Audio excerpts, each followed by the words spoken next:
Assalamualaikum warahmatullahi wabarakatuh. Waalaikumsalam warahmatullahi wabarakatuh. Sebelumnya perkenalkan, nama saya Dodi Kurniawan, NIM 19188241118. Nah, di sini saya akan melaksanakan wawancara tepatnya di SDN Negeri 2 Pengempot bersama narasumber saya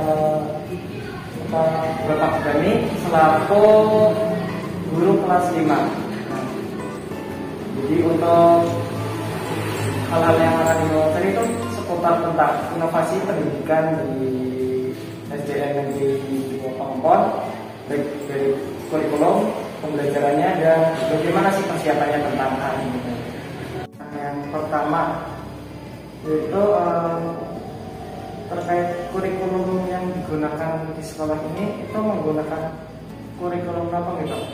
Kurikulum 13 darurat atau Ya, untuk selama pandemi ini kita menggunakan kurikulum 2013 tapi yang diadaptasi dengan situasi pandemi. Jadi pakai kurikulum darurat di mana ada beberapa materi yang terkandung di setiap pembelajaran dipangkas agar pembelajaran tidak terlalu memberatkan siswa di rumah. Pembelajaran Ya, betul sekali. Untuk pembelajarannya sendiri itu berarti dilaksanakan learning offline atau remote? Untuk sementara kita masih menggunakan pembelajaran offline karena mengingat situasi dan kondisi, karena sebenarnya sudah pernah dilaksanakan pembelajaran tatap muka secara terbatas, tapi hanya berlangsung kurang lebih 3 minggu karena waktu itu ternyata kondisi kembali memburuk, pandemi memburuk, sehingga secara keseluruhan 1 tahun lebih ini ya secara offline. Tetapi offline-nya juga kadang kami selingi dengan home visit ke rumah anak-anak untuk meminimalisir beberapa materi yang mungkin anak susah untuk dipelajari secara offline. Jadi untuk pembelajaran offline itu siswa belajar secara offline di rumah masing-masing. Betul sekali, Pak. Ya. Untuk metode yang digunakan dalam pembelajaran itu daring ini, Pak, metodenya menggunakan apa? Sebenarnya metodenya mungkin hampir sama di semua sekolah, khusus sekolah dasar ya. Kami menggunakan untuk ceramah sendiri pasti kita memiliki metode ceramah. Caranya dengan kita merekam penjelasan kami melalui voice note ataupun recording yang kemudian dikirimkan ke grup WhatsApp. Ya, karena kami di sini menggunakan grup WhatsApp. Mungkin ada beberapa sekolah yang menggunakan Classroom, tapi mengingat keterbatasan di sekolah kami, rasa-rasanya menggunakan Classroom belum efektif, sehingga media yang menggunakan WhatsApp. Selain menggunakan metode ceramah, kami menggunakan video-video pembelajaran. Jadi kami guru-guru recording sendiri, recording video, kemudian videonya kami edit dulu sesuai dengan materi yang kami ajarkan, kemudian baru kita kirimkan kepada siswa. Jadi cuma metode itu saja yang sejauh ini kami gunakan. Menggunakan metode yang diadaptasikan juga dan diaplikasikan ke media pembelajaran yang diaplikasikan oleh guru. Iya, betul sekali. Dalam pembuatan medianya itu sarana dan prasarana yang diperlukan guru itu sudah tercovery belum, Pak? Ya, sejauh ini sudah, insya Allah, karena memang kami tidak membutuhkan media yang terlalu banyak. Yang media yang kami perlukan paling hanya handphone. Sudah pasti kita masing-masing guru mempunyai handphone. Kemudian tripod kebetulan ada, jadi tidak kesusahan ketika kita take video. Kemudian untuk edit videonya sendiri kita juga memanfaatkan handphone. Jadi insya Allah semua medianya sudah tersedia dan tidak ada kendala sejauh ini. Dalam inovasi pendidikan ini kan tadi lebih ke pembelajaran secara digital, pembuatan video apa. Nah, apakah inovasi pendidikan yang dilakukan itu sesuai dengan harapannya? Maksudnya kompetensi yang disampaikan itu tersampaikan dengan baik? Ya, berbicara kompetensi ya Mas, jadi ada plus minusnya pembelajaran secara daring ini. Kalau bicara apakah secara 100% kompetensinya dapat tercapai atau tidak, saya rasa tidak. Karena ketika kita belajar secara daring, kita tidak bisa mengontrol anak 100%. Itu pertama. Ketika guru tidak bisa mengontrol anak 100%,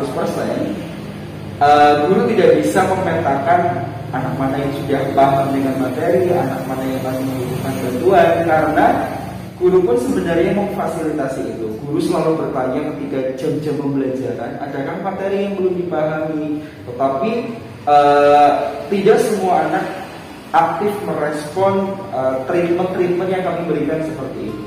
Nah, jadi kalau dibilang apakah kompetensinya tercapai, kami hanya bisa bilang mungkin 50% kompetensi tercapai dan 50%-nya belum, dengan segala kondisi yang ada selama pandemi ini. Untuk tadi kan kompetensinya diperkirakan 50-50 ya, ya, itu karena dari siswanya. Nah, kendala dari siswanya itu apakah siswanya juga misal saran prasarana terpenuhi atau dukungan orang tuanya kurang atau gimana Pak? Ya, kendala dari siswa sendiri yang pertama, saya rasa setiap anak sudah punya handphone, tetapi yang paling besar adalah dukungan orang tua. Karena di sini profesi orang tua anak-anak itu beragam, Mas. Jadi ada yang profesinya petani, ada yang profesinya mereka adalah buruh pabrik, ada yang mungkin profesi orang tuanya merantau ke kota besar. Nah, dukungan anak itu sangat minim di sini. Mungkin ada beberapa orang tua yang sangat care kepada anaknya sehingga ketika guru memberikan tugas mereka sigap membantu anak-anak. Tetapi untuk kondisi-kondisi yang seperti tadi, ketika orang tuanya bekerja pabrik, otomatis orang tua bekerja dari pagi sampai sore.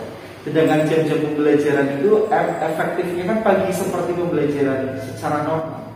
Jadi ketika jam-jam itu anak tidak tercover dengan baik, mereka tidak bisa dikondisikan, sehingga kendalanya biasanya anak itu terlambat mengumpulkan tugas, atau bahkan mereka sama sekali tidak mengumpulkan tugas karena malam hari adalah biasanya mereka sudah mungkin capek, anak-anak bermain seharian, akhirnya mereka tidak mengumpulkan tugas. Jadi kendala terbesar selama pandemi ini adalah dukungan orang tua.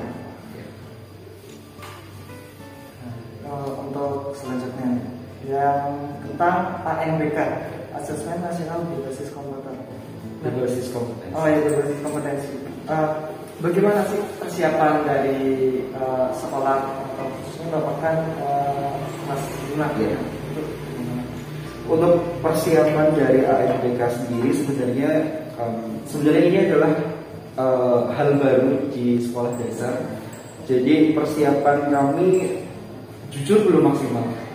Karena yang pertama ANBK sendiri kan meliputi sarprasnya harus memadai. Kemudian materinya, karena ini baru pertama kali diadakan ANBK di tahun ini, jadi kami khususnya saya sebagai guru kelas 5 yang mengaku kelas 5, saya masih sedikit abu-abu materi seperti apa yang akan dikeluarkan di ANBK. Jadi sejauh ini kita hanya mempersiapkan mental siswa. Yang pertama, kita sebisa mungkin sebisa mungkin bisa memenuhi sarana dan prasarana agar dalam berjalannya ANBK dapat berjalan dengan lancar. Sedangkan untuk persiapan secara materi dalam artian materi yang dikeluarkan di soal, saya rasa saya belum maksimal karena saya belum ada gambaran seperti apa jenis soal yang akan dikeluarkan. Kemudian kira-kira treatment apa yang harus kita berikan kepada siswa agar siswa mampu mengerjakan soal dengan baik.